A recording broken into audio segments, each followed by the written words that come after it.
Hello, I'm Sue Atkins, and today I joined Smarter Online Safety podcast. I'm delighted to say we chatted about all sorts of things. We looked at online safety, we looked at different ages and stages, we looked at some very practical tips that you can implement quickly and easily to make sure your children are enjoying tech, but also safe when they're on devices.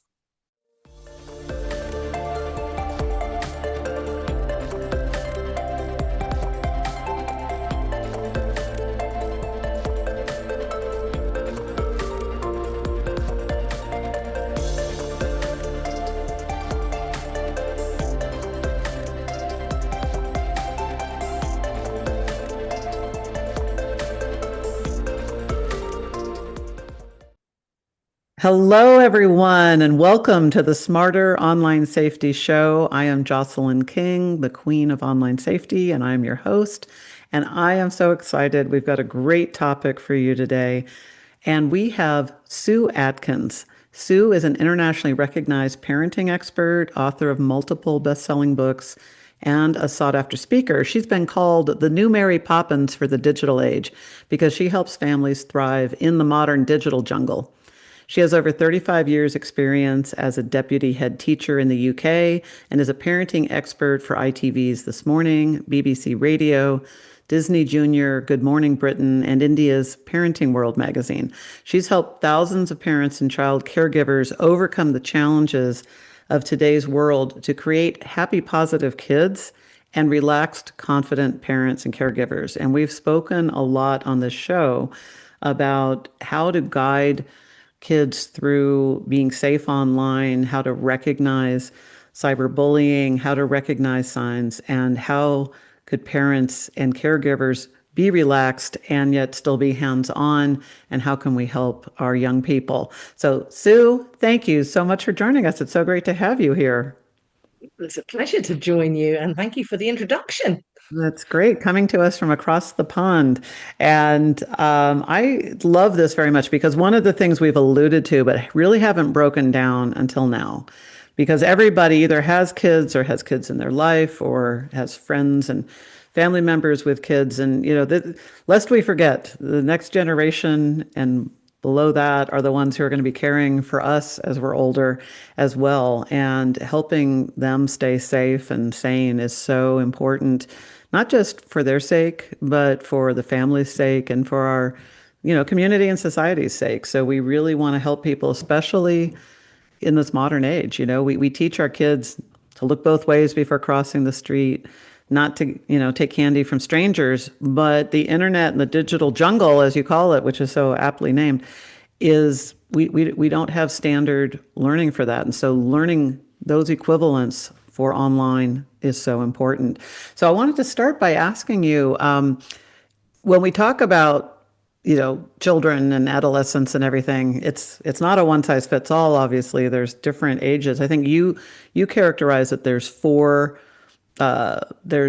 different age groupings for appropriate screen time and things like that. Could you break that down for our listeners to understand what the Yeah. different age groups are and what the watch words and care Mm. is for each The one? kind of guidance is, yeah. I mean, people say all the time to me how much screen time is appropriate for my child, and it all depends on their age and it depends on their maturity as well. And it depends how well you've prepared them to. But it's less about strict numbers and it's more about balance and healthy habits, I think. Hmm. Hmm. So, infants 0 to 2, the American Pediatrics, Society says avoid screens apart from the odd video call with grandma, Okay. or family across the Uh-huh. waters.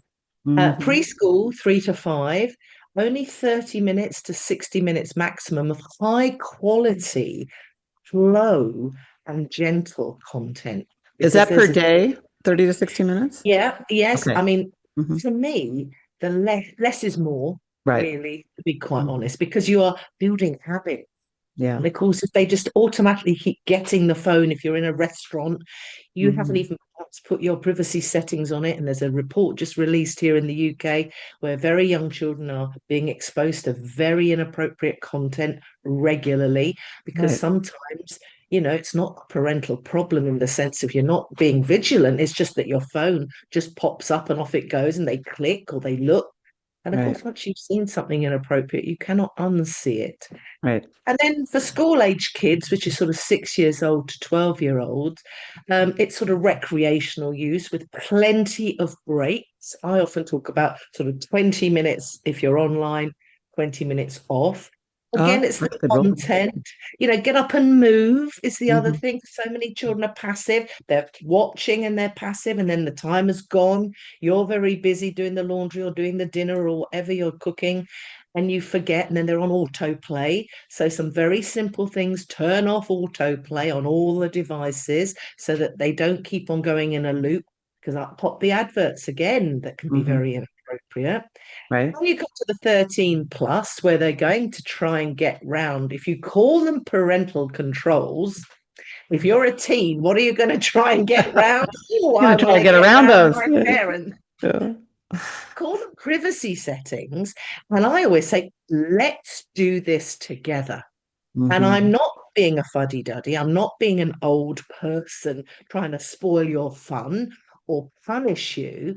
I love you so much that I will put some boundaries around this screen time to make sure you're not seeing inappropriate content. Right. You're not then being exposed to cyberbullying and perhaps, things that really are violent and you shouldn't be seeing. Because if you Hmm. explain why, then Right. they don't get quite so sort of, oh, right. Well, I can see that you're coming at it from a nice place, a place of love, if you like. Hmm. And of course, you've got to try and talk and teach them and prepare them for if they do see something inappropriate or they do start to get bullied, because people Right. go, oh, no, that won't happen to our family. Well, unfortunately, I'm afraid it really will at some point.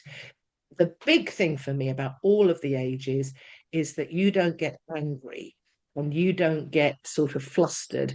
They must be able to come and talk with you, and you will do it and sort it out together, because children feel shame and they feel, that you're going to take away everything from them because you're going to be angry. Right. Well, actually, sometimes it's really not their fault.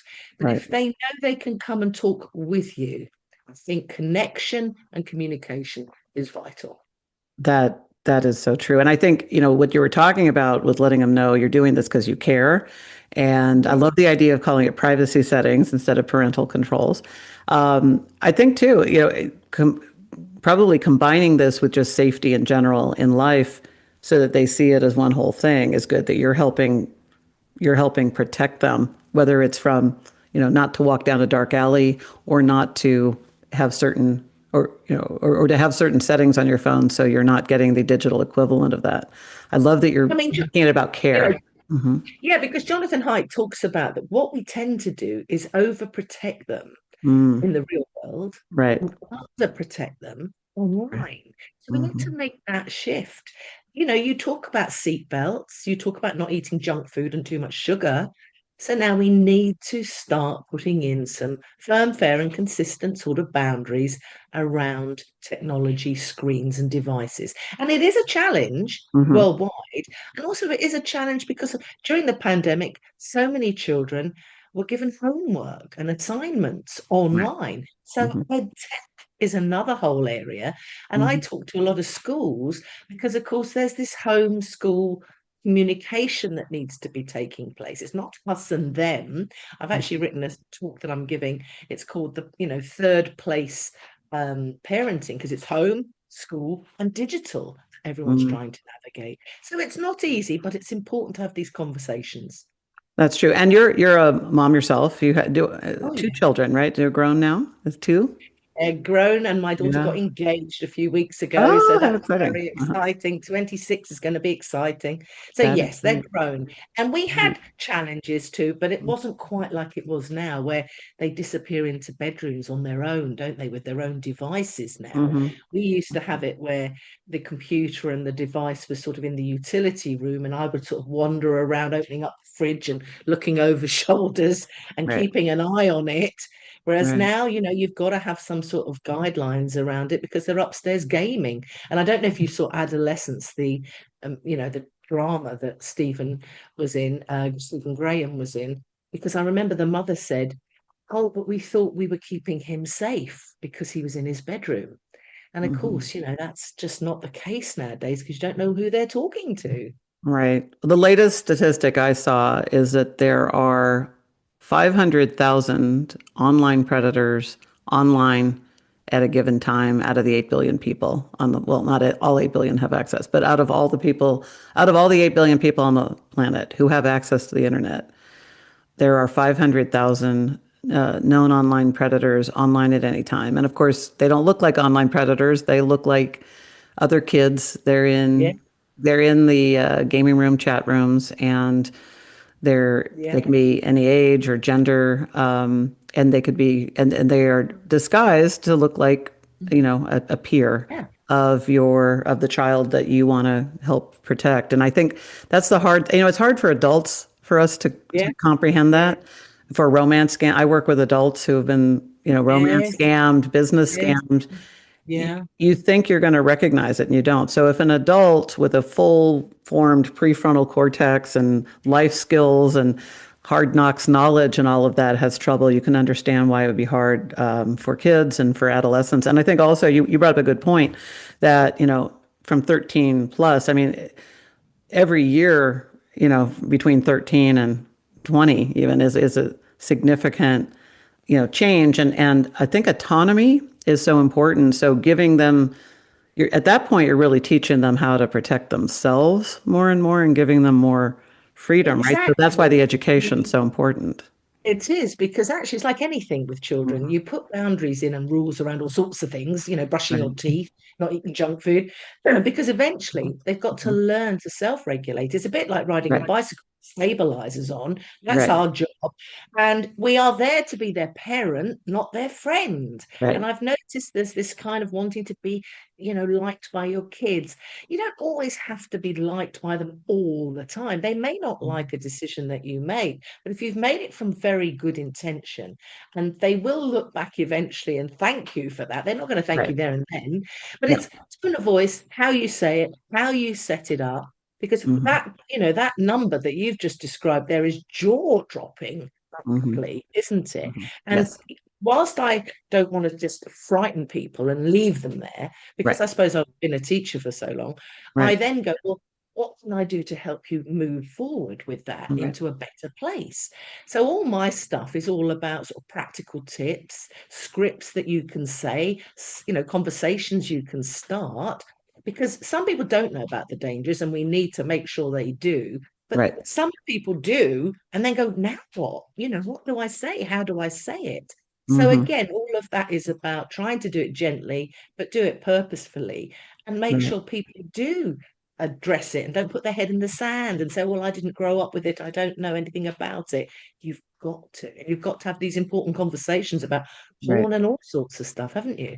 Yeah. And you bring up a good point because we don't want to like what we do. The reason we're not called Smarter Cybersecurity, our company and on our show here is called Smarter Online Safety. It's because we're focusing on what it is that you want and how to get it, which is how to be safe online. Very few people want to learn cybersecurity. I didn't want to learn cybersecurity, even though I did and grew a career in it and learned the tech. But everybody wants to feel safe online, and so I love that one of the things you have is talk to the kids in your life about online safety without scaring them, but also letting them know not safe. The same way you talk to them about if you're going to walk to school or you're going to walk to a friend's house, how you need to do that to stay safe. Let them know there are some bad people out there. You don't dwell on Mhm. it. You're not trying to terrify them, but Yeah. you have to let them know there is something that they need to be careful of because they also need to know it with if they spot it. But Yeah. Yes, they how do. do you then have the how do you what's a good example if people want to sit down tonight or this weekend with kids in their life, whether they're parents or caregivers or step parents or aunts and uncles or or coaches of their sports Yeah. team, Yeah. how Yeah. can how could people talk to the children in their life about online safety without scaring them? Well, you do it actually, I think, all the time from the age of when they're toddlers. You sort of drip in Hmm. that sort of language about we don't share our address or our name or something. So you're Hmm. constantly dripping it in. Um, Right. my analogy is, I wouldn't go to a big city anywhere in the world and just leave my handbag kind of hanging open and not putting it across me. So it's that Mhm. same sort of principle. You are preparing them to go Mhm. into a big online city where it Mhm. is the internet, where all Mhm. sorts of people hang out, some great, some really creative, some really interesting, some really nasty and horrible. So I think it's Mhm. about keeping calm. And I think Mhm. it's about making it every day the conversation. It's like the birds and bees conversation is never just the one, let's have a talk. It is Yes. actually, you're passing on values and you're showing and explaining all the time. You're chatting when you're crossing Mhm. the road. You're chatting when you're driving them somewhere like to football training that I used to do with my son. That was Mhm. quite a good time on a Thursday, even though it was kind of in the traffic hour. In the Right. end, I used to look forward to our Thursday half an hour chats. Right. Sometimes they would be meaningful. Sometimes I could pass on values. Sometimes we just listen to the radio. You Mhm. keep on ripping out good information to them and helping them become smart and say online rather than constantly warning them of the dangers and telling them that it's frightening. Right. After a while they switch off. It's like if you just constantly nag kids, they end up, it goes over their head and they're not paying attention. Right. So Then they invite tune you out. They're tuning you out at that point. Mhm. So invite them into the conversation. Ask them some questions. Why do you like that game? Why do you play that app? What music do you like? What sort of you know, accounts are you following? And then you can talk with them, not at them. And it's Mhm. not confrontational, it's more conversational. And I think you get far more out of it if you have that approach. That's wonderful. Yeah. And you brought up a great point because you want it to be conversational and familiar so that they can come to you with the difficult conversation if they're experiencing cyberbullying, or especially now with nudify apps and things like that. You can have a 15-year-old suddenly have a nude photo of them that was basically just their photo of them, for friends, fully clothed, that now is with a nudify app has turned them Yeah, nude, and they're being ransomed, or they're being manipulated yeah, into doing something so that it won't be published to their friends because they're mortified of the thought of that. What are the yeah. signs? You and I have both seen the challenging things that the parent, and both helped families that are experiencing cyberbullying. Let's talk a bit about what those signs are. What do parents need to be looking at? Because, Yeah, teenagers and adolescents have mood swings and things, but this sure. isn't something that just lasts that afternoon. So what should people be looking for? And then what should they do? It's very interesting. Observation. I just wrote an article actually about Hmm. observing our kids more, no matter how old they are, and Mm. certainly observing if they seem a little more withdrawn, more than just moody than usual. But also that is younger as well, the tweens. Yeah. Is there a change in their mood? Are they getting a bit secretive with their devices? Like Or are they hiding it just, from you, or like if you're sitting next, or if you yeah, walk in, are they hiding yeah, their yeah, phone? all of that kind of like is like a red flag, like what? What's going? And you trust your Mhm. intuition on. They go, I'm quite sure. You know your children better than anyone else in the world. So Yeah. you know if there's something a bit off. It's your intuition. If they Hmm. suddenly start avoiding activities or avoiding friends or not hanging out where they usually hang out online or something, Hmm. and of course, trust that. And if something feels a bit off, explore it gently. Don't come in all guns blazing with them again. Hmm. Go for a hot chocolate or a dog walk or something, and just say, Hmm. "Hey, how you feeling? Are you doing okay? How's your friendships? How's it going online?" And do that kind of regularly. It's a new habit, actually, isn't it? Sort of once a week when you sit down and have a chat with your kids. I don't know if you eat Hmm. with them or you talk with them or you watch a movie with them or something. It's Hmm. good time to just sort of throw away a casual kind of question, but actually it's intentional and you do it regularly. So you're just tapping in to see how things are going, and they will feel more. It's about trust, actually. They need to be able to trust you and to Hmm. trust that you've got their best intention at heart. So then they will open up and talk with you, I I love think. that. I love that. One of the things you talk about too is build a rhythm for the day. Do you want to talk about that? Well, a rhythm for the day in that sense is looking at your habits around devices, your habits around screen time, Hmm. thinking about what you're doing intentionally, because not all screen time is equal. And if they have to do homework, well, then set it up that are you going to do your homework before or after you've had your dinner? Some kids then like to game, and you have to set up something around the rhythm of your family. Where does that fit in Hmm. naturally to your day and to their day? And before they need to go to bed, because of course they get pumped up and buzzed up with the dopamine, and then Right. they've got to kind of go to bed. So, just being aware of something simply as that and looking at the rhythm and patterns of when they're using some of the tech. Of course, as you know, I am pro tech, but I protect them. And, and sleep is so important as Right. well. Right. Just don't think about that. But we all have teenagers that won't get out of bed. But on the other hand, if they're up gaming or talking or WhatsApping until 2 or 3 in the morning, that Hmm. rhythm is really out of sync, and everything goes out of their Right. behavior, their mood, their concentration, their homework, their grades. So look at the pattern of your family and Right. see where you can talk with them about perhaps how these things can fit in to all of these things that you've got to try and fit in during a day. Yeah, I love that. And just having that open conversation about why you're protecting them is so important. I had parents come to me and they were doing what they thought was very clever and wise, which is they had their Wi-Fi turn off at 10 p.m. so that their kid would Yeah. not have Wi-Fi and they didn't have cellular on their device so that so that whatever they were doing, they had to stop. Well, of course, there's a family next door, and their kid got the next door family's Wi-Fi password from a friend, and was still on and was up till 2 in the morning the night before a test, and was exhausted. And so sometimes you do things, Yeah. with good intentions, but kids are creative, and I think that's the other. They'll find ways around it. So I think if you're helping them use that creativity to find ways to protect themselves at home and online and in life, then you're really Absolutely. building smart people. I Time love. lesson, actually. It's all part of what Yeah, you're trying to do, raise a happy, confident, resilient adult, not a yeah, child. So yeah. you've got to kind of respect. And the other thing that we tend to forget is that children grow and change and mature. So Hmm. don't speak to your 4-year-old, your 14-year-old rather, as if they're still four.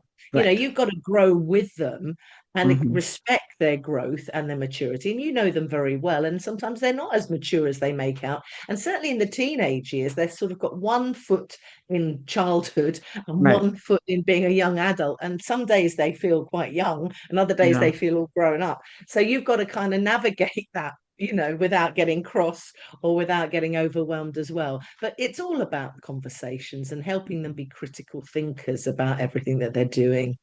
Well, you bring up a great point because we as adults are still figuring out the maturity for the conversations because Yeah. your 4-year-old, to your point, you're going to ask them, did you brush your teeth? Your 14-year-old, you're not, and you need to have the digital equivalent of that as well. No, it's exactly that. And I don't know how Uh-huh. you navigate that, but Mhm. I think half of parenting is just being mindful of certain things. And Mhm. if you pause to ponder, you just think, yeah, actually, that's why I coach people. I ask good questions, help them find their own answers. Right. What do you think your child is, what's the message your kid's getting from what you've just said there? Oh, that's not a good idea, actually. Someone said to me just recently. I thought, okay, well, that's kind of like you've become self-aware in your Mhm. parenting. And you've got to do that from time to time because they do grow and change and want independence. And they're supposed to be like that. They're supposed to fly the Mhm. nest. Okay. Yes. Yes. No, that's great. So this is such a great conversation and just really it's so great that everybody's taking the time to listen and think about the children in their lives and how they can be better at helping them stay smarter and safer online. What are the one or two things as takeaways that you'd want to leave people with thinking about or actions that they can and could take very soon? Well, have those conversations and Mhm. set up perhaps a family contract, if you like. I've got one, I created it on my website, where you sort of not, this is a new thing. Parents haven't had to sort of be their media mentors, but actually it's a good idea if you sit down and go, let's draw up some sort of rules around tech here. No, no tech at the table. When we sit down and eat together, we put it in phone jail or we put it in a different room and we Hmm. sit here and chat. And if they're young, don't nag about holding the knife and fork properly and eating all their vegetables. Ask them what made them laugh at school today or something like that. Be Hmm. involved in their life so they talk with you. Right. And I think it's important to have some sort of clear rules that you can pin on the fridge door so everybody kind of knows. And then do have some consequences. It's not sort of punishments. It's what are the consequences if your child, which they're inevitably going to do, either forget or deliberately break your rules to Hmm. test you out?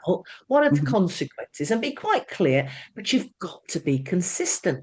This is the Right. same with all parenting, Right. whether that's brushing their teeth, going to bed at a certain time, having a bath, to just sit in front of the telly and eat popcorn if they were left to their own devices, I'm Right. sure.